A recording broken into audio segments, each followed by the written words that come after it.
And Helen is our personal historian. She's going to tell you how she came to be a Sangerite. I was not born in Sanger. I was born in Stony, Texas. And the only person I know that was born in Stony is Joe Higgs. I came a few years before he did. But anyway, I was born in Stony. And my family moved to Sanger, east of town, because my mother's family owned land out in that direction. We bought the old Ben Hampton place, and we lived out there for all my growing up years. I graduated from Sanger High School. I went to North Texas, graduated, I quituated after 2 years, and married my husband. And I never worked before that, and after my son was born and graduated from high school, I decided that I'd go back to school. So I went to Denton, and we went in the bookstore, and the man there, the manager, Mr. Sweet Swinson, said, "I don't think we have a job for your son, but we've got a job for you." So I went to work at the bookstore and worked there for 18 years, as most of the time as textbook manager. But anyway, I graduated from Sanger, and my son graduated from Sanger. My grandson graduated from Sanger, and I'm working on the 4th generation now. He's a junior, and I hope that he'll be graduating one of these days. But like I said, after I went back to work, then after 18 years, I quit work and went to help my husband with his work, with his bank business. We've lived here all of our married life, except when he was in the service, and we were in California and in Dallas for a time. But we came back to Sanger and bought homes here, and lived in a historical market for a number of years, sold it, and moved across the street to a smaller place. But anyway, I was glad to be a part of this book, that we've done. When they asked me if I would work, would I help, and I said, "Oh no, I don't think I'll help." But they kept after me, and finally I decided it'd be nice, so I did. And if I've contributed anything to it, well, I'm glad to be a part of it. Tona has driven many miles from Murphy to Sanger to work on this book and some other projects. And Okay, well, I would like to say I was born here, but I was actually born in Denton, but I lived in Sanger my whole life until I graduated from high school, and I went to Dallas and went to business school, and then I worked at Blue Cross, and then Bobby and I got married in '67, and he was about to get drafted, so we moved back to Sanger, and I worked in Denton for a couple of years. And when he came back from the service, we moved to Garland, and we had 2 daughters, and I worked at TI about 7 years, and then I left there and went to work for General Electric, and I retired soon be 4 years ago, with 30 years with General Electric. And I had seen Nancy at, I think it was a funeral, and told her I was getting ready to retire, and she said, "Well, why don't you come up and help us out?" And so you see where I ended up.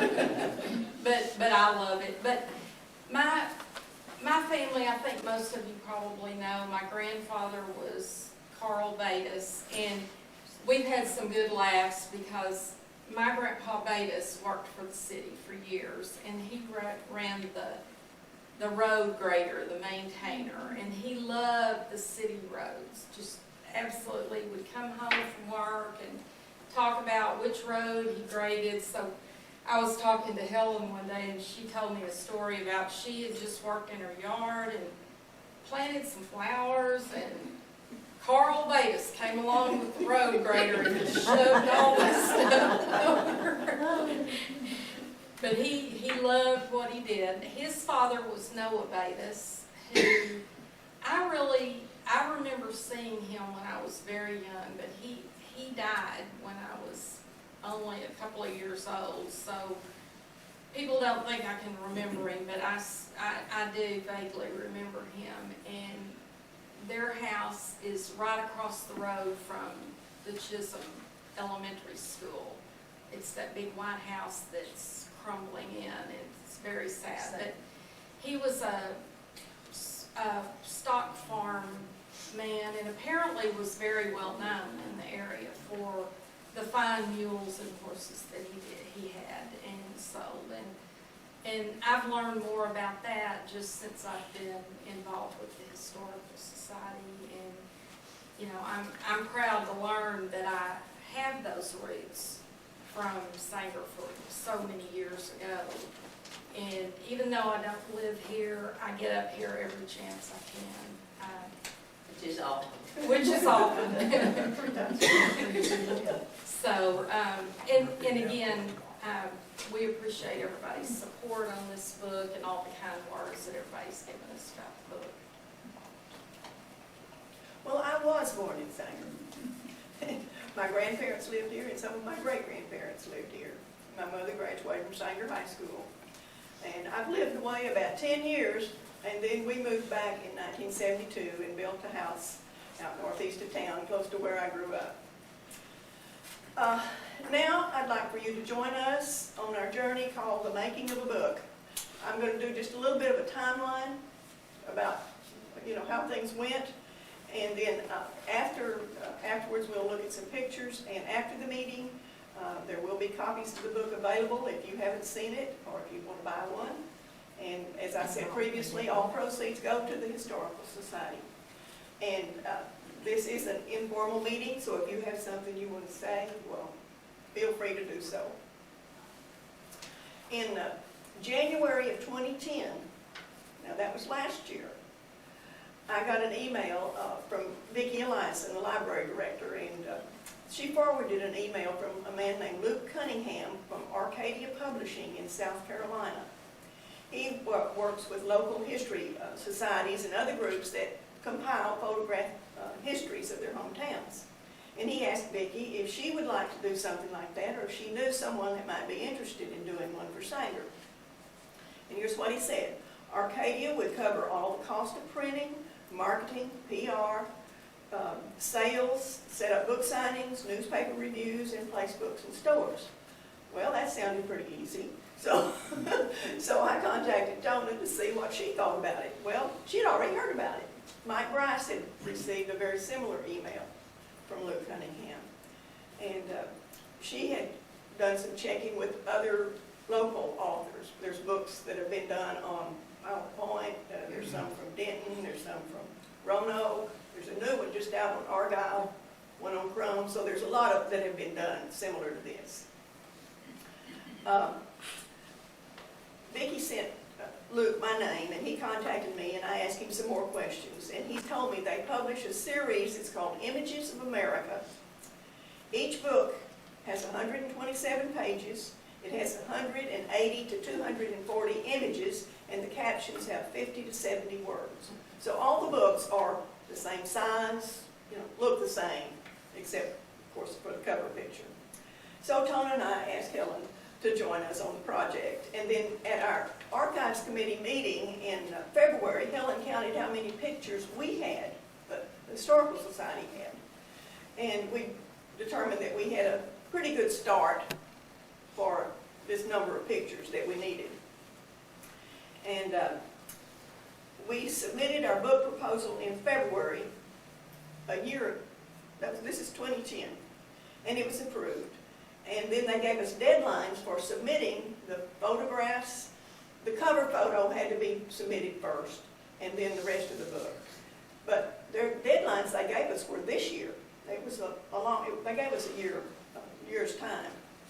But we didn't need that much, did we? The board met in March, and they did approve the project. And we were able to work here in this room at the library. And the library staff was very helpful in what we were doing. We had our first book committee meeting in March of last year, and we were told that we had to have written permission to use pictures that belonged to other people, so our first project was to compile those permission slips. And if you let us borrow pictures, you sign one of them. And if you'll look in the book, your name, you have credit in the book under the picture. And also in the acknowledgments. We scan the pictures that people let us borrow. Arcadia has definite specifications of why they had to be scanned, and we save them to a flash drive. But we saved the original pictures until we had submitted the book, just in case they came back and didn't like the way we did it. We received pictures from the Denton County Museum on the square. We got some from the TWU Library, where they let us look at Eunice Gray's files and look at her pictures, and we got pictures from there. We got some from the Denton Public Library and from the Sanger Library, and about almost 40 individuals who let us borrow pictures. In August, we submitted the 9 photos for the cover. We were ahead of time on that. We submitted 9, but they made the choice. We could tell them what we liked, but it was up to them to make the choice of what the cover would be. And we started out working half days each week, and then whole days each week, and finally to more than once a week. And they, especially after they offered us an extra incentive if we got it in by April the 12th. So that was our goal, and that's what we worked for. And on April the 5th, we sent our layout, our photos, our captions, and all by FedEx to get to them by April the 12th. And then they looked it over and they returned the proofs to us for correction on July the 1st. Now we're talking this year now. They gave us 12 days to look them over and get them back to them. We did a lot of emailing and a lot of communication went back and forth. And the last call for corrections to the book was on July the 15th. And then we received our author's copies on August the 16th. And then the publication date was set for September the 12th. That was 5 months after we'd sent it in. We made numerous attempts to get them to make it available earlier so that we'd have it for homecoming on September 10th. And finally they agreed to let us have a partial shipment. And so we did have it for homecoming. They came on September the 9th. Homecoming was September the 10th. And we sold 60 books. We spent about 200 hours in our meetings together, and our Arcadia editor changed 3 times while we were on this 21-month project.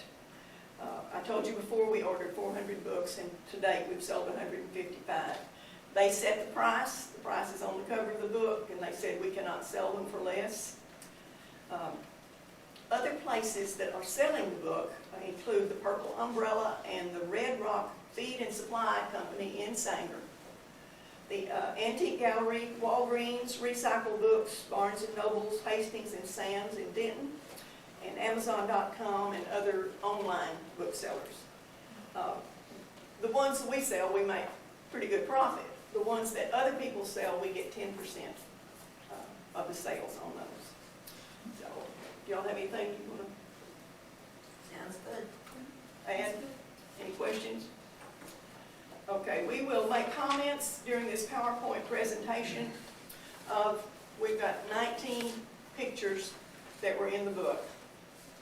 First of all, as you've been looking at, this is a picture that Bill Mundy let us borrow of the ice house. Now, many of you that are close to my age remember Burley Reddy's ice house. But this was Jim Klein's ice house, and it was located on 5th Street between Elm and Peach Con. Anyway, over here, close to the Pink House, along there. That's Jim Klein. Let's see if I can work this. That's Jim Klein, and that's Ross Mundy with the ice on his back. So this was what they selected for the cover. We had selected something else. We selected something else, and they were going to change it, and it's a long story. Anyway, this is the cover. So, okay.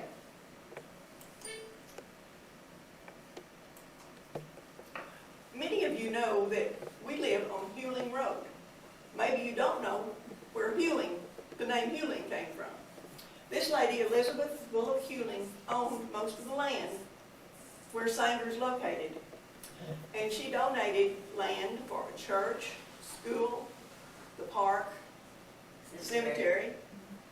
And so that's why she's remembered and why she's the first picture in our book, I believe, isn't she? So, and you can read about the details about her in the book. So, okay. Next. Next one. Okay, this is the James Reddy family. You probably all knew them. And James Reddy is the grandson of Francis Reddy, who was one of the first to come to Sanger.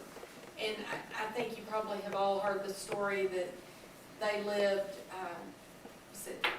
Gribble Springs, and they decided to head out, and they loaded their wagon with all their possessions, and they got caught in a snowstorm here in Sanger. And they ended up staying. Mrs. Reddy cooked for the cowboys that were bringing the cattle down to the railway, and they built a hotel, and Mr. Reddy, Francis Reddy, he became the first postmaster in Sanger. And I think you probably, This is the red end. Oh. we practiced. Yeah, Mr. Reddy, and then the three sons back here, Dick, James, and Bobby. And then Cuba was my aunt, my grandmother Batis' sister. And Mr. Reddy's wife, first wife, Lena Pearl, she died in 1936. And he had all these children to take care of. And I don't know when he married Cuba, but I believe the youngest daughter, this is her right here, right? No, that's This Peggy, one. that one. Okay. That's it. I think she was a couple of years old when he married Cuba. And at homecoming, I was talking to them, and Peggy, yeah, she's the one on the end, she was telling me what a nice lady Miss Cuba was. And I had never heard that from anyone, how all these children felt about their father remarrying, but apparently they all loved Miss Cuba, so that made me feel good too. And the next one.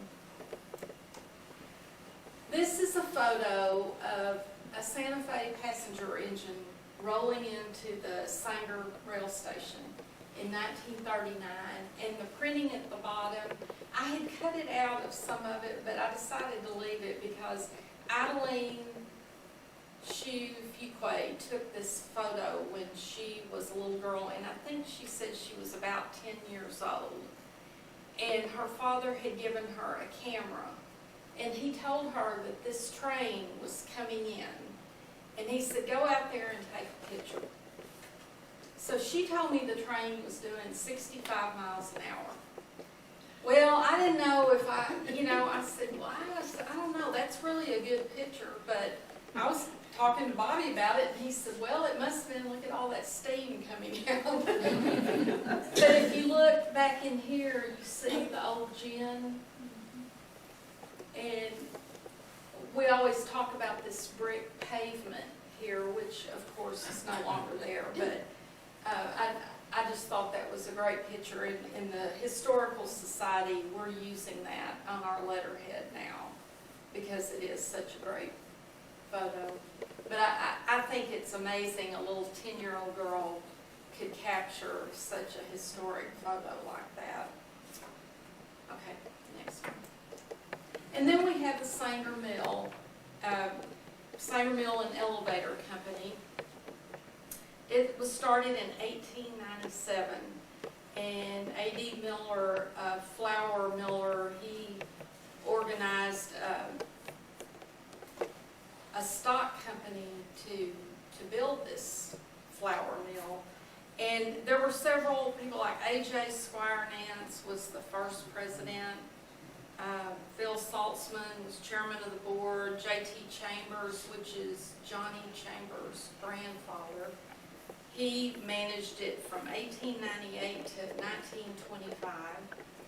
And this was known as the home of the silk finish flour. And when we were writing the book, I called Johnny and I said, well, where does the silk finish flour come, where does that name come from?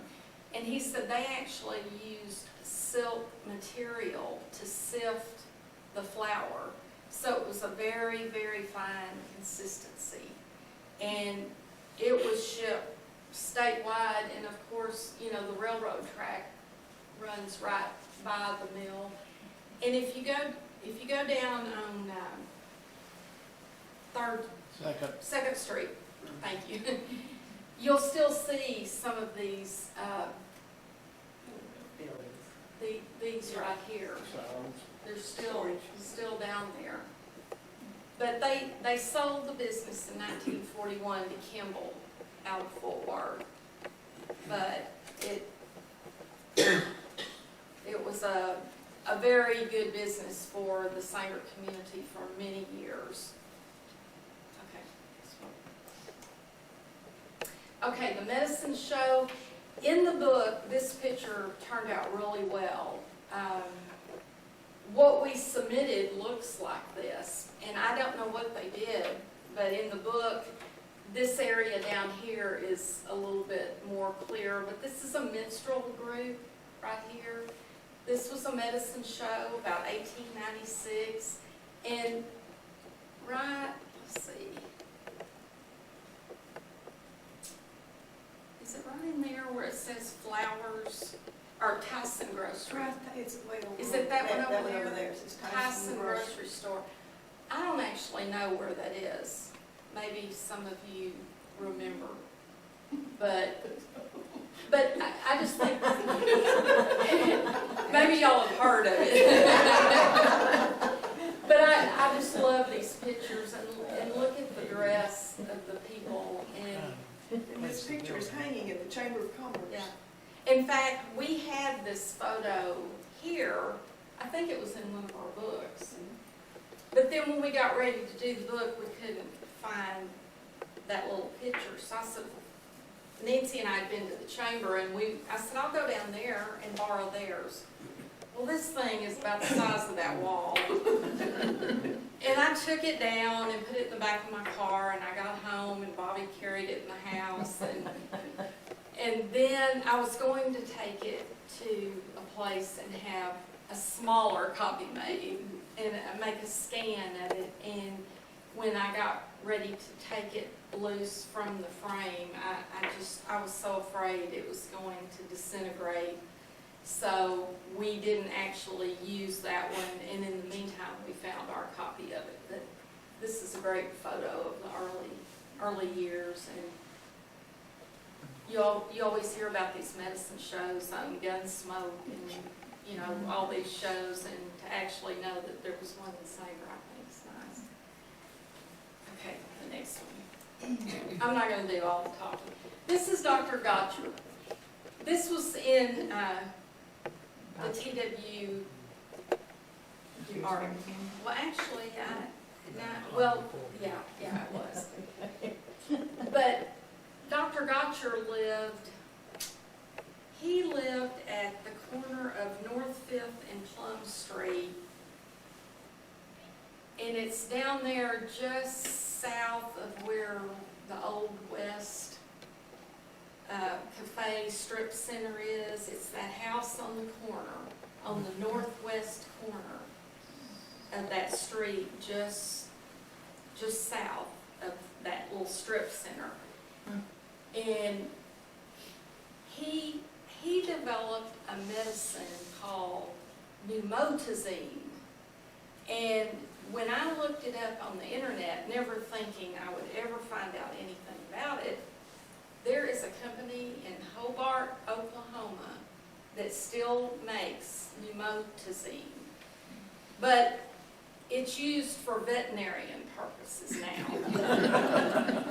Whereas back then, they used it for livestock and humans, and it would cure pneumonia, bronchitis, Whatever ails you. whatever. In fact, that medicine show, they probably were selling it. But, you know, Sanger was, I mean, it was amazing how many doctors Sanger had. We've been very fortunate over the history of our town, the number of physicians that we had. He didn't stay around very long. He became a minister.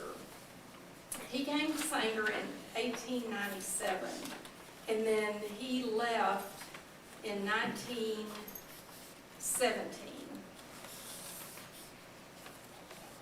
And I guess he was a minister part-time in addition to being a physician, but he went off to Chicago and ministered.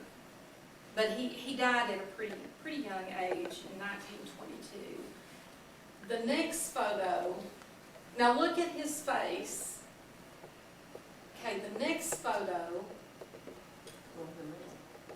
right here, does that look like Dr. Gotcher to any of you? This is a mystery picture that was found in the Presbyterian church when they were remodeling it, restoring it. And it was found in the walls, folded up, and they had it, what's the word? Restored. Restored by a gentleman named David Bressett, who lived in Denton. He used Coral Paint Shop Pro 10 program, in case any of y'all are interested in doing this on your own. But I want to show you the picture that he reconstructed from. Okay. This is the photo. If you notice, the only thing of the man in the middle is right in here. And the information we had, it said that one of his legs was in here. I thought it was this one, but then I think that's this man. So I'm not quite sure, but he restored this photo, and what he said was, since he didn't know what the man in the middle looked like, he took features from all these other people, and he made a new man. So, go back. So this is the man he reconstructed. He's the only one been identified, isn't he? And you know, it was interesting. Eileen called me after she got the book, and someone had contacted her and said, you know what, this man right here looks like Dr. Gotcher. And so I sent Nancy an email, and then we met later, and we got Helen looking at it. So we still don't know. Nancy took it home to Millard and had him look at the jawlines. Millard, you decided you thought it could be him, didn't you? Very good chance, yeah. So if you have a Sanger book, be sure and look at Dr. Gotcher, and then look at this photo. Now, the original photo we didn't include in the book, but I just think this is fascinating. We still don't know what this photo was, but after looking at this man thinking it could be Dr. Gotcher, and he was a minister, and this photo was found in the Presbyterian church, that convinces me. This is Dr. Gotcher right here. But if you notice, they're all wearing these medals. And I don't know if there was a doctor organization or something, but it just kind of makes sense to me. But anyway, I just think this is a great part of our book. I'm going to say something about Okay. that. Greta is the one that actually got the Oh, was picture from the workers over there and brought it to us. And then Nell and Helen and Fran and I went down to the Presbyterian headquarters. Was it Irving? and tried to do some research to find out what this was. We came up with nothing. But we have tried to find out. David Gresham actually did a program for us in this room, I think that was 2006, after he had restored the picture and showed us how he had done it. And, but it's still a mystery.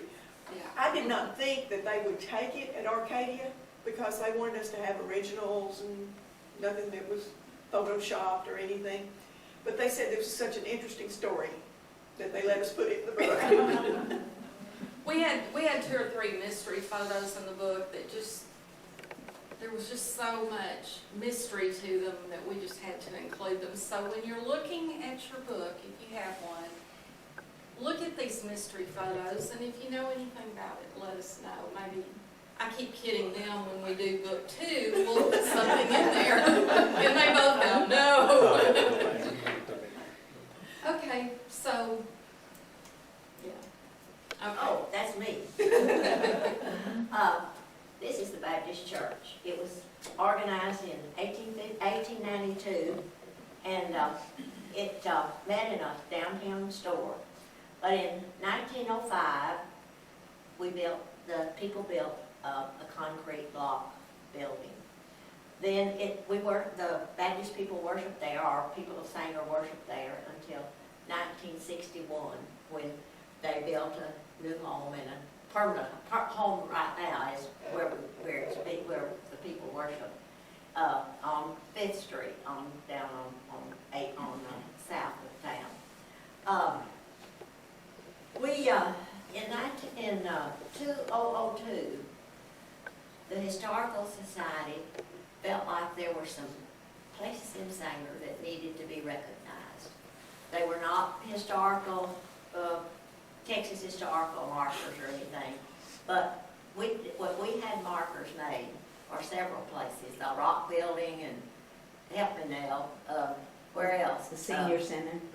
Senior center. And, Yeah, the Masonic. Masonic Lodge. Anyway, we placed a historical marker on this building. It still stands. It's in apparently good shape. I've been by there several times, and they've repainted it. I didn't know that they had done that, but it's a They've different. done other work too. They painted it and have done work on it. And one Sunday afternoon, Bill and I, my son Bill and I, decided we'd like to see the church inside. We had not seen it in years. So we went down, and it was locked. But we knocked on the door. There was light inside, and we knocked on the door, and the minister came to the door. And he let us go in, and he was glad to show us around. And they had done work on the building, but it still looked like the same old building that we can remember growing up in. But it's one of the only buildings that is still standing, that has been there for all these years.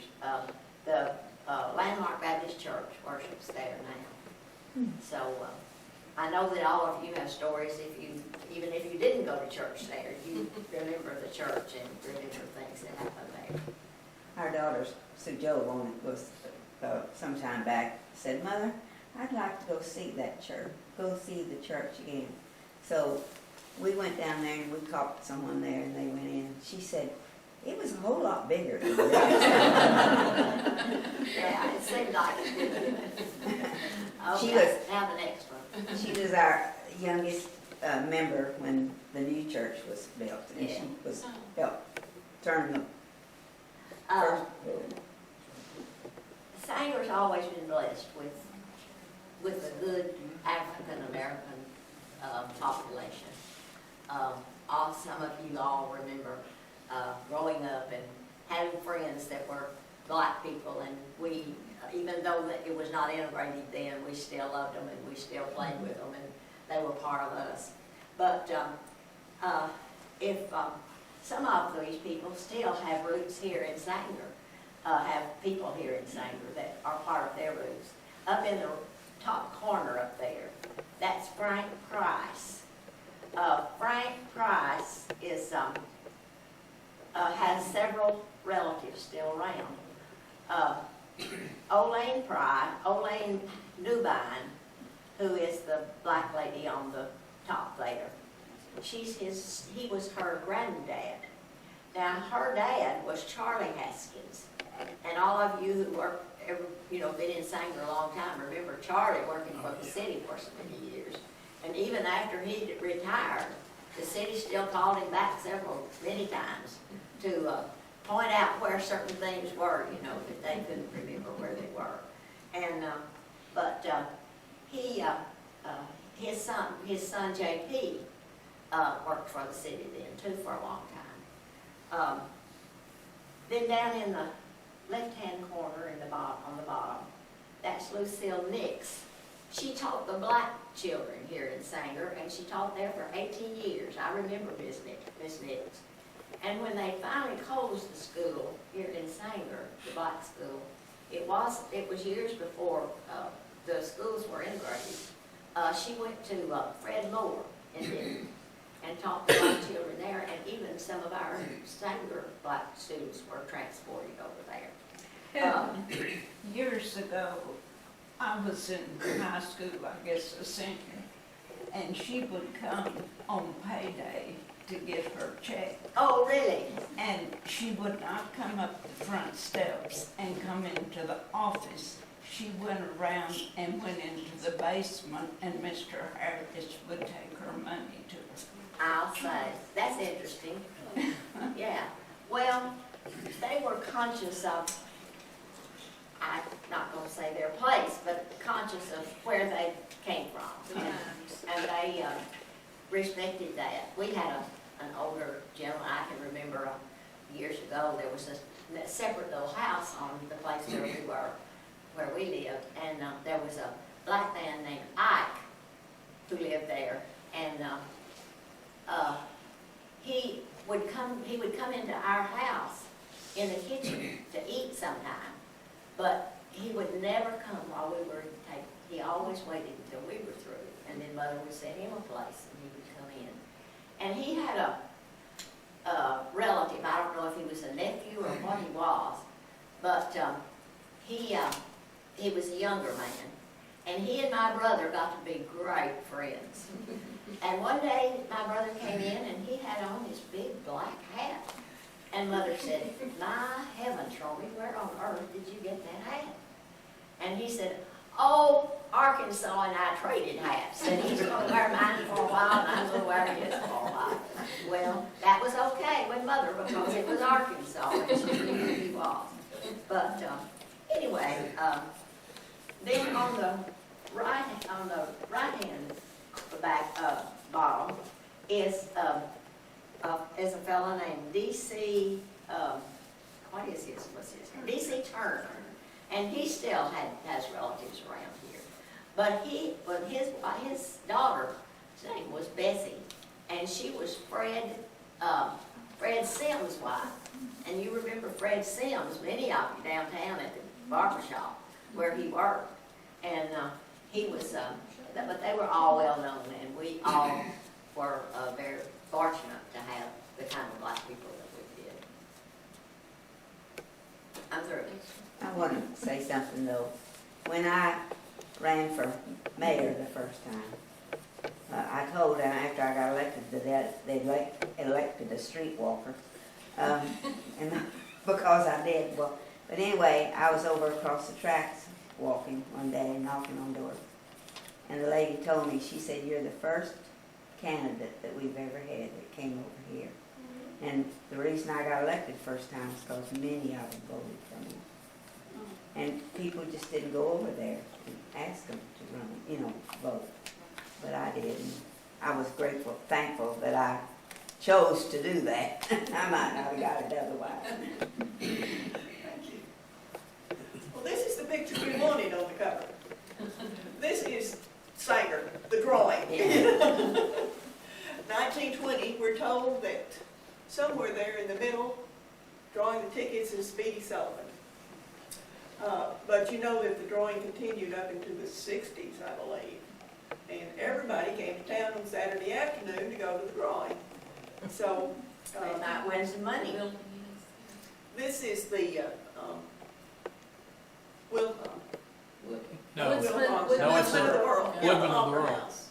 That one, right just look at the people, but if you've been around here very long, you remember going to the drawing. We have one other picture in the book of the drawing as well, but that's typifies Sanger to us. And that other picture of the drawing, there's a mystery man We don't doing the know. drawing, so if anybody knows him, let us know. That's another mystery. It's a great picture, though. Okay. This is the school that was built in 1917. The school had burned in 1916, so they built this school in 1917. I started the school in this building. Some of you did too. And this is where my mother went to high school. The Cornerstone right here. The cornerstone sits across the street now. This cornerstone sits across the street now from that building. What is it now? Yeah. Well, by the administration building. Admin building. Sits out Well, you bring me up there. there. Okay, we can go to the next one. Then that building was remodeled. See, it's still the tall part in the center, and they added the wings onto the ends of it. I started in 3rd grade down on the west end in Miss Marguerite's class of this building. And this is the building when I graduated in 1958. All that's remaining of this now is down here in the homemaking department, which is part of the administration office over here now. But that probably looks familiar to a lot of you. Okay, go to the next one. This is the entire faculty. We don't know exactly the year. It's got 1,048 down here, but I don't think that's it. But there were 12 people, I believe. Mr. His name escapes me. What's his Helen name? Samuel? Strickland. Samuel. Helen Mr. Samuel. Samuel, yeah, right there. Notice Miss Winnie is in the picture. How many years did we figure Miss Winnie took? Something like that. She started in 1922, Something like I believe, yeah, and she's in our book a lot. yeah, she should have. Unfortunately. Some of the others, this is Unfortunately. Miss Sam Sullivan, I believe, is that correct? Here on the end. What'd she do? It's really been- And that's. No, we don't have a date. Rice. What? Rice is the next one. Okay, I think their name, I think in the book that we do have their names. So, but we don't know the date of this. If you know the date, we'd be glad to know that. Okay. This probably looks familiar as well. Downtown Sanger. Looks like a storm zone. This was in the 1940s. The city hall was down here. There's that truck that says City of Sanger. The bank with its original post out there in the front. The cars. Like I said, I believe that is in the 40s, I think. I don't know how many of you know Jim Bowles. He works for the city now, but he has a postcard collection. And this was one of his postcards. We use several of his postcards in our book. In fact, there is a whole book on Denton County of the postcards. But he was the first one that came and brought us pictures that we could use for our book. Somewhere in my stuff, I have an original picture like that.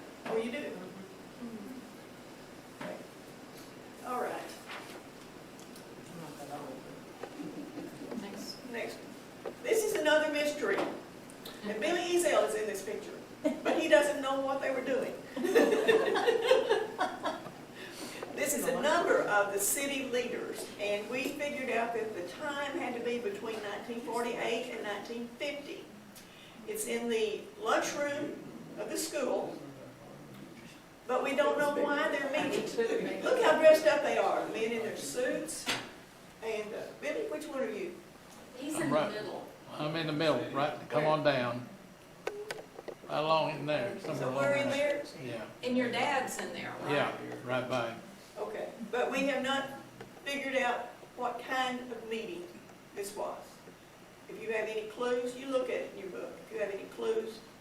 Actually, this picture, it's a long picture. Nell got it for us. I think I got that Miss Winnie, after she passed away, I was up there one day and they were going through the house and they were just throwing away all of her pictures and I said, don't do that. And they gave me a lot of their pictures and I think that's where that picture I came think from. There are a lot of people in there that you recognize. That Oh, man yes. sitting right there Yes. was Mr. Lewis, Bill Number of Lewis. people. So in Mitch which, is on this side. the original actually is a much larger picture by the time it's condensed down to go in the book. Sam Rector. It's a little difficult to see, so get your magnifying glass out. Willard, John Look at it. Seals. Willard Bounds is sitting there. Yeah, Willard Bounds, and Mr. Seeley is in here. Uh-huh. So, Well, somebody mentioned to us not long ago that maybe it was a Chamber of Commerce I'm meeting. waiting to see. Could have been. but, And I said, well, there's young boys in there. And they said, well, they could have been paper boys, but I don't remember. were you a member of the Chamber of Commerce, Billy? They didn't have a chamber at I that was time. gonna say, I don't Well, think they did. I wasn't old enough to be. Okay, but this is another of the mystery pictures. So, any clues, we'd like to know about them. Even though the book's already published, we still need it for our Well, especially if information. somebody recognizes Yes. someone in We there. published it in the paper, in the same Yes. paper once, Yes. and It Frank is. Sullivan was You the saw only one, it. Frank You saw Sullivan it was the only there. one that responded to it. And she didn't know. And she said she didn't know who it was. So, okay. okay. Okay, if you lived in Sanger, you needed the sit and spit and whittle, whatever bench. This was, I think we decided this was from General's Grocery Store. Yeah. And this is Will Schaefer here, Ed Nance, and Mr. Seeley. And I don't know what year, what do you think? Probably 60s In the maybe? 60s sometime, I Yeah. imagine. But I remember very young going to Put it town in front of and the grocery store. Charlie Henderson, You know, when put you'd the walk by, he'd always give the kids a nickel. And, you know, the men were always sitting down there and we said they were here to discuss the problems, everyday life, and solve all the mysteries of the world. And, you know, there was always a group, they sometimes had their chew of tobacco or their dip of snuff, and they did a lot of business on these benches. Go to the next one. And then we had the Bolivar sit and spit bench. You know, Bolivar at one time was a big community, and they probably had the sit and spit before Miss Sanger Garrison. did. But we weren't exactly sure. We know Bailey Garrison and B.R. Bentley are right here, Yeah. And Elmer is on the Elmer corner. Harvey over here. and then Elmer Harvey, Jane, somebody thought that might be your daddy right here. on the end. That's a possibility, all right. He'd wear a hat, and Yeah. he wore a watch, and he'd wear khakis and short sleeve shirt like that. And probably sit I and don't know if spit. it is or not, but it's possible. Could be. Spit. No, the word was get back to mother. I bet it was. Jane looks like he might be Texas. That's what I thought. I think so. But this is in the old Bolivar Oil Company, which I never knew it was that name. It was, you know, a little filling station. And I just remember as a kid going out there, and I think they sold bread and soft drinks, and you could get a pound of bologna sometimes. Little brick building there on the corner. Yes, Fred? When we first moved out to the farm, we got our oil, you know, and gasoline and so forth. We paid 26 cents for gasoline, and then let's see, what was it, 13 cents that we paid for something else, you know. These were the good old days. From this company, from Bolivar Oil Company. Right. And, you know, we had a lot of help on this book. Linda loaned us this photo, and we weren't exactly sure of everybody, so which one of B.R. sons came? Randy came up here one day. So we told Linda, you know, we need to know who these others, she said, well, I'll send Randy down there. So, Now, who that once, other guy was, he No, did it. One I think he's the one that thought it was Mr. Crowder. yeah. Yeah. One Tuesday came and Randy didn't show up, so Linda called Nancy and said, did Randy show up? I said, no. She said, well, he'll be there next week. Sure enough, he came in the next week and went through some of the photos for us. We did have a lot of help. Yeah. We appreciate it too. Yeah. When we needed it. Oh, he smiled. Okay, Wonderful. and this is the great one.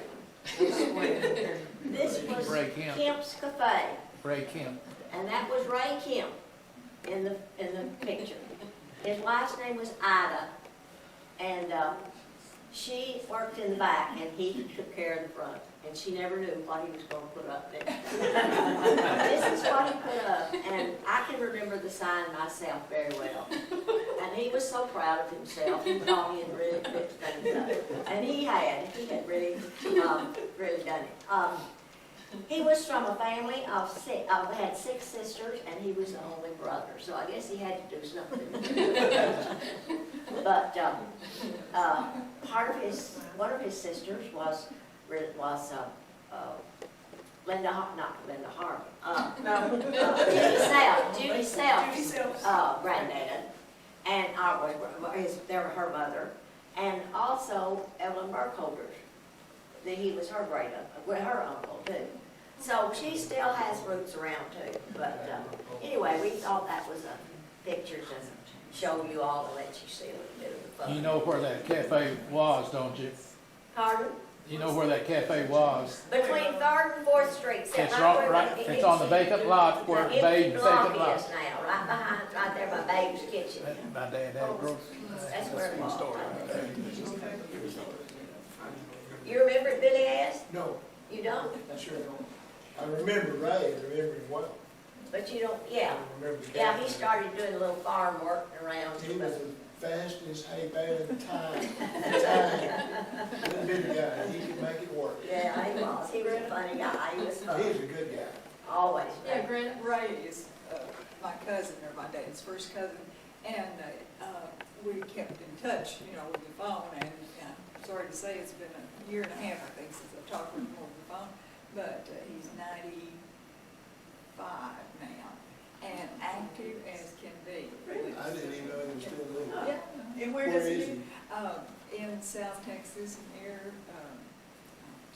Leroy, was his only child. They had Right. one child. And Leroy passed away. But anyway, he does volunteer work. Has he got a book? I don't know. You said I didn't work. They were great friends of the years. Clyde and Ruth. Oh, yeah. He was funny. But anyway. He was the best. Okay. We hope you have enjoyed our little trip. It's over.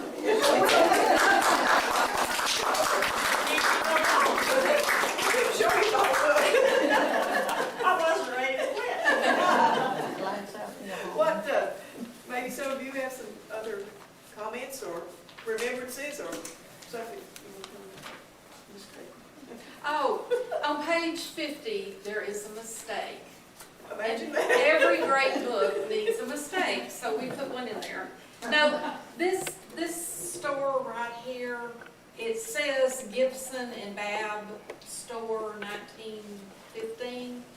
And we had this photo in our original photo file.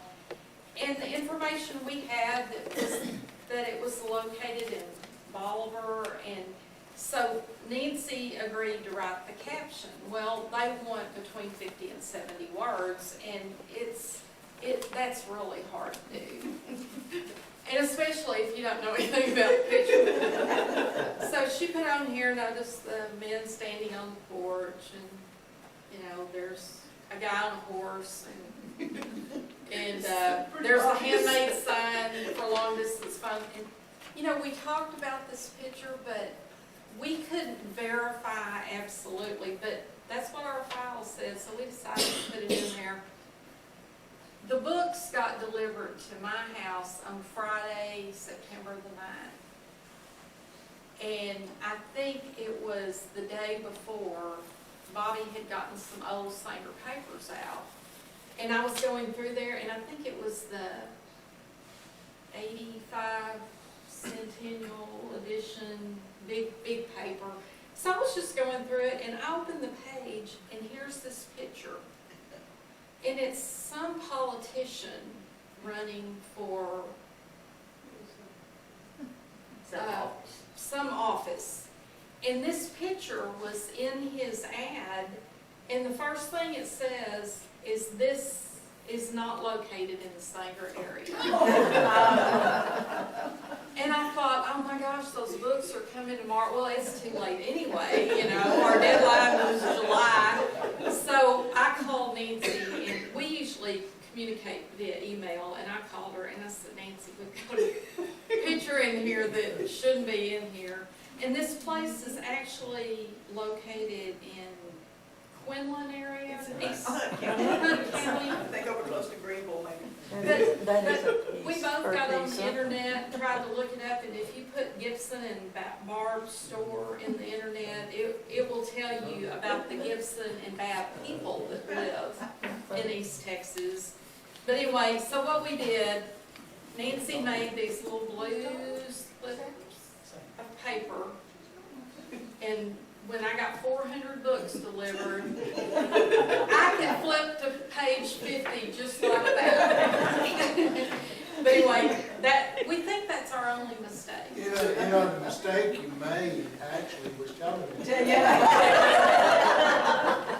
We might have been so. But I thought how ironic, the day before these books are going to be delivered, and I'm looking at this paper, and there it is. This is not, although this is not in the Sanger area, but anyway, I guess, does anybody have any questions? I just want to say I'm very proud of what y'all done. I'm very proud. I got to visit with Tona, I'll be honest. Well, Linda loaned us several pictures, and we would come up and we would scan them, and then at the end, we gave everybody their pictures back, and we got ready to do something, and we couldn't find Linda's picture in there, and it was a great one. So I think I called her and said, "Linda, we can't find the picture. Can you bring it?" So the next few days, I came by the school, got the picture, and we scanned it. Well, about a week later, we're looking on there, and there's another picture, and they were both her pictures. And I said, "I promise you, we really are taking good care of these things." But anyway, we're going to have a book signing Saturday at Purple Umbrella, and we'll be there from 11 to 1, so if you're in town, want to come say hi. They're having their anniversary sale, and then we're going to present this program to the Wednesday Study Club. They invited us to make a presentation in January, and then the Denton County Courthouse Museum has asked us to do a program. They have monthly programs over there, so we're going to be there in March. So we've got a few things going on in the book, and we're very proud of it. I wanted to mention something. You were talking about your grandfather's or whoever's house across from the school.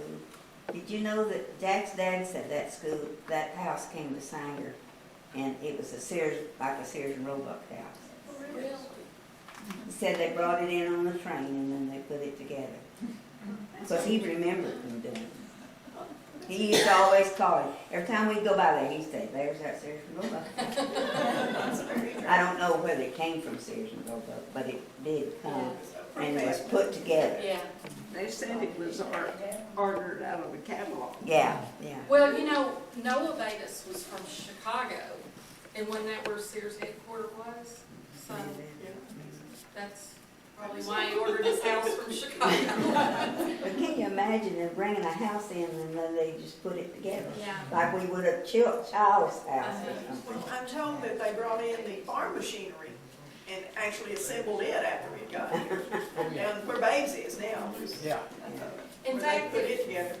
was Ab Gemmel that in doing the book, and we had a picture and some information we had, that Ab Gemmel, his dad sent him to Chicago to the John Deere Yeah. manufacturer to be trained how to put tractors together. So apparently when they sent them in, they weren't put together. They sent parts and then Hal put it together.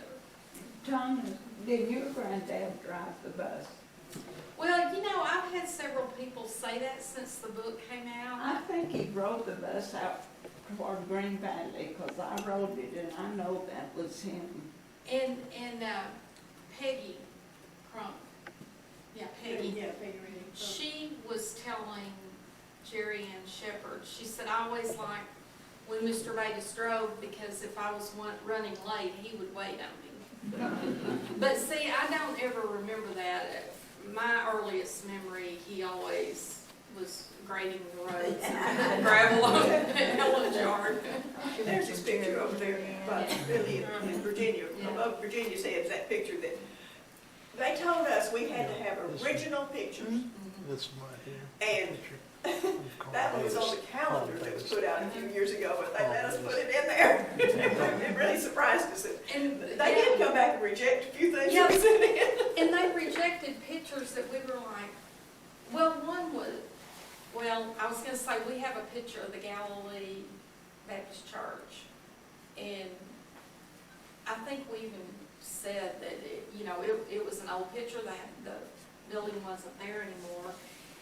And they didn't reject it, they just said rescan it, so it will be a little more clear, and we hated to tell them this is as clear as it's gonna get, but we rescanned it and sent it, and they loved it that time. And it's in the book, but it was interesting working with them. But that picture we scanned from that The calendar. calendar, and they never said a word, and I was glad, because I was gonna fight that battle.